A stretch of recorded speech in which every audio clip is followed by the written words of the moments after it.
Baiklah, Assalamualaikum warahmatullahi wabarakatuh. Selamat pagi semuanya. Eh, kita coba hari ini untuk lihat sebuah video ya.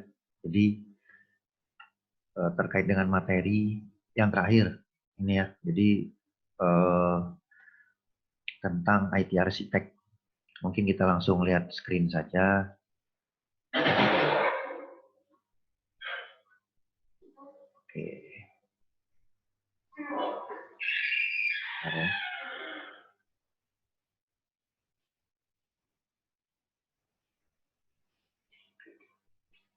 Baiklah. Nah, dari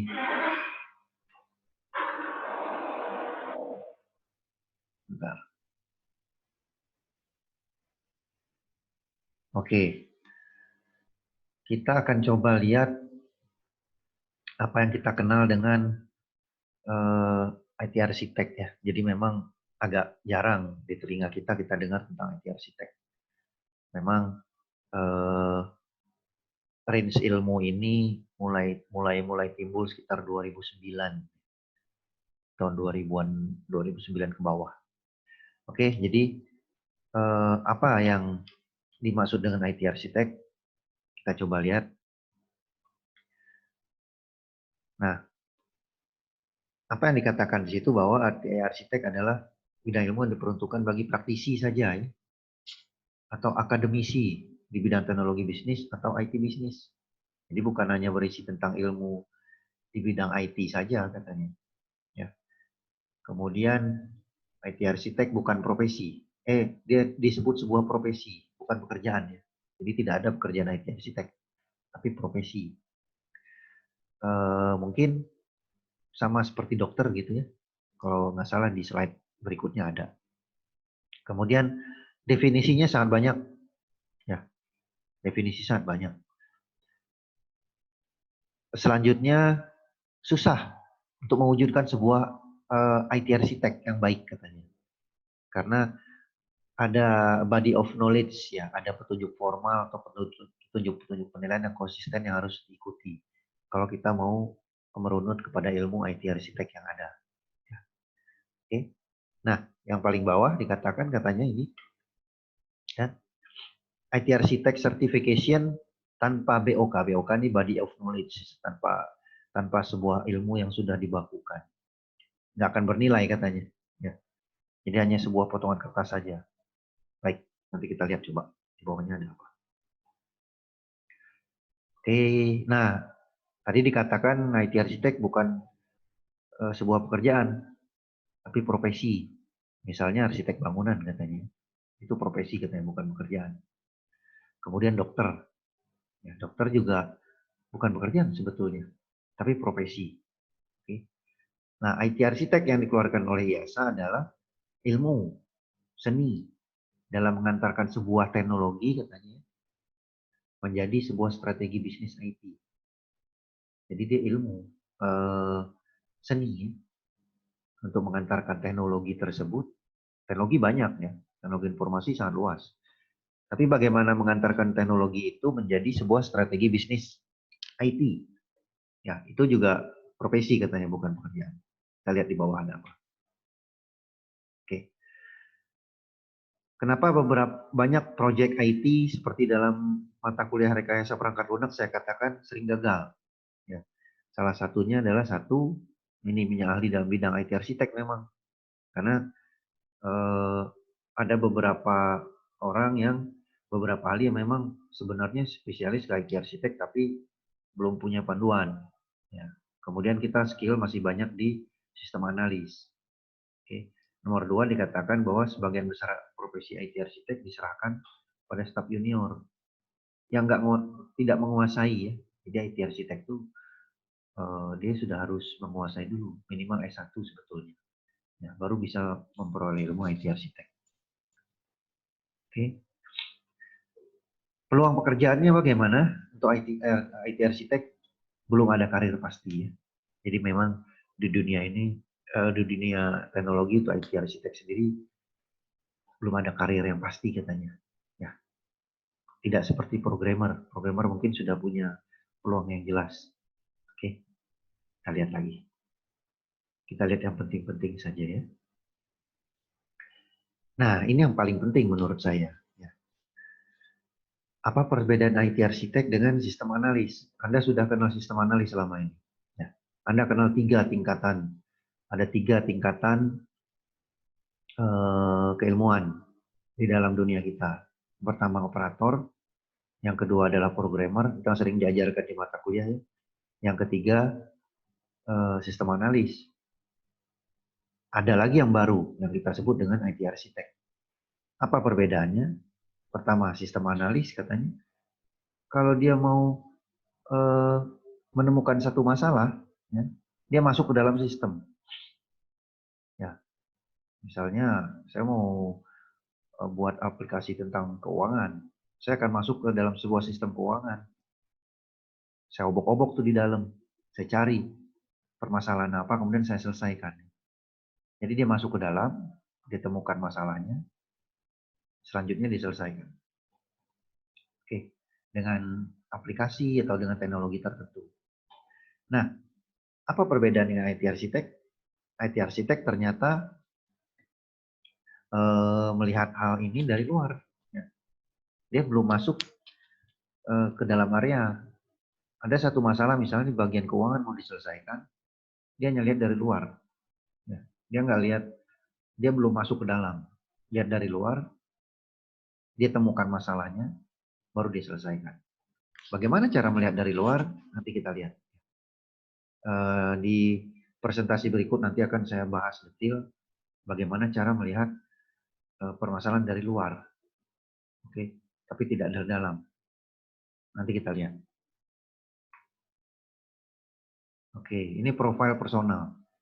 Seorang IT arsitek harus menguasai satu katanya, otaknya otak teknologi. Tidak boleh gaptek. Ya, ada teknologi terbaru dalam perangkat lunak, perangkat keras, dia harus update terus. Ya, dia harus pantau. Oke, punya design skill, skill perancangan harus punya. Ya, skill perancangan harus punya. Programming skill, dia harus punya juga. Programming skill dalam artian kemampuan, bukan kemampuan membuat coding sebetulnya. Programming skill lebih luas areanya. Kemampuan menentukan, ya, mengenal perangkat lunak. Jadi proyek tertentu, studi kasus tertentu harus pakai perangkat lunak seperti apa. Jadi bukan coding sebetulnya, programming skill. Oke, mampu menyampaikan hasil, mampu memahami persyaratan bisnis pengembangan software, mampu menjadi pemimpin, mampu membuat keputusan, dan lain-lain. Oke, seorang komunikator, perunding, nanti kita lihat. Oke, karena kalau tidak mampu berkomunikasi, agak sulit memperoleh data nanti di lapangan. Jadi makanya di bagian paling bawah ini dikatakan dia harus mempunyai kemampuan seperti seorang komunikator dan seorang perunding ya. Oke. Nah ini isu-isu yang didapatkan dari Google, mungkin kita lanjut saja. Oke. Nah lihat. Ini salah satu contoh kerjaan seorang IT arsitek. Ada alat yang namanya RFID. Ini sudah kita kenal di pasaran. Alatnya sangat banyak. Radio Frequency Identifier. Ya. Jadi kalau bagi seorang sistem analis, ya, RFID akan jadi sistem desain. Dia akan desain satu permasalahan, akan desain satu bentuk solusi bagi permasalahan menggunakan RFID. Ya. Tapi bagi seorang IT arsitektur akan jadi 4 hal ini. Ya. Bagaimana saya merubah sebuah RFID menjadi bisnis arsitek? Bagaimana saya merubah sebuah RFID menjadi informasi arsitek, arsitek informasi? Saya desain, saya buat sebuah arsitektur tentang informasi. Saya buat tentang arsitektur sebuah software. Saya buat arsitektur infrastruktur menggunakan RFID. Gimana caranya? Ya. Jadi 4 hal ini. 4 hal ini. Ya. Jadinya apa? Work packet design. Jadi rancangan paket kerja. secara umum, secara luas. Ya. Beda dengan sistem analis. Ya. Jadi dia hanya membuat sebuah sistem desain saja, tapi kalau IT arsitektur dia akan membuat sebuah paket desain kerja yang sangat besar berdasarkan 4 hal tersebut. Oke, ada produk-produk atau produk teknologi di rumah sakit, ada aplikasi rumah sakit, ada peralatan scanner, ya, ada scan jantung dan lain-lain. Nah, bagi seorang sistem analis, kalau masuk ke rumah sakit, dia akan membuat namanya medical record aplikasi, medical record application. Saya masuk ke situ, saya selesaikan masalahnya. Bapak butuh apa? Saya buatkan, gitu ya. Oke, kami butuh sebuah aplikasi untuk medical record. Dia buat. Aplikasi rekam medik namanya. Ya.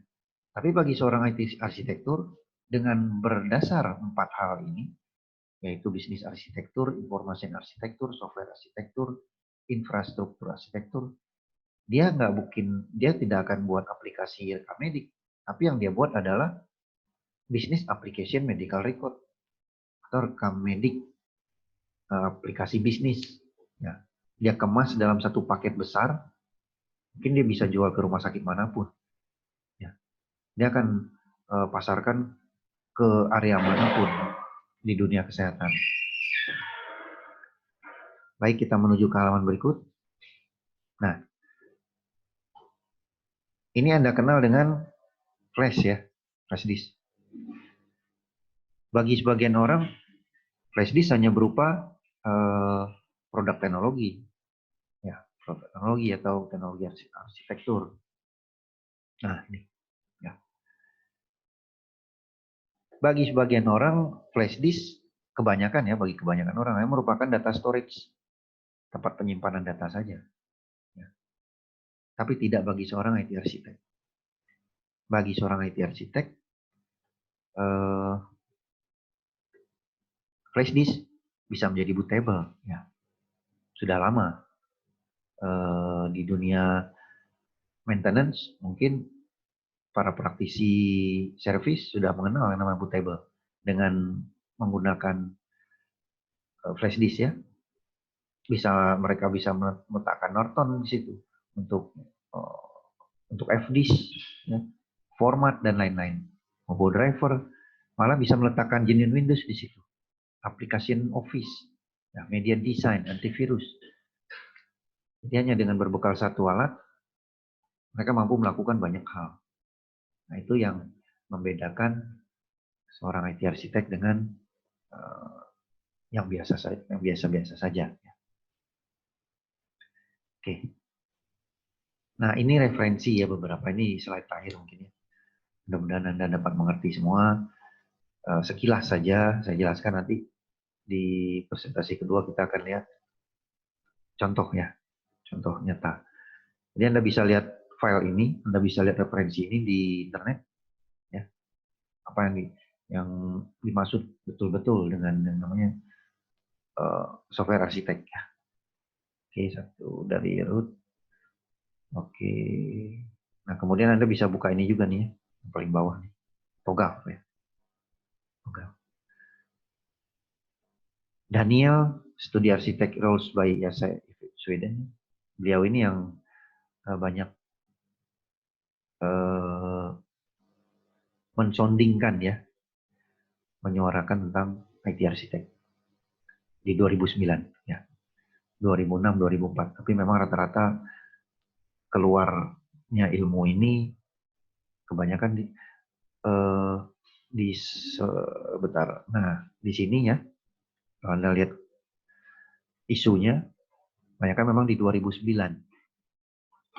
Oke. Walaupun beberapa cabang sebetulnya sudah mulai di 2004. Nah, oke. Baiklah, itu cukup kayaknya ya untuk presentasi pertama. Anda bisa dengarkan presentasi yang sudah saya berikan sebelumnya. Sama, isinya cuma pada waktu itu memang presentasinya tidak keluar ya. Ini mudah-mudahan agak bisa dimengerti. Baiklah. Terima kasih. Assalamualaikum warahmatullahi wabarakatuh.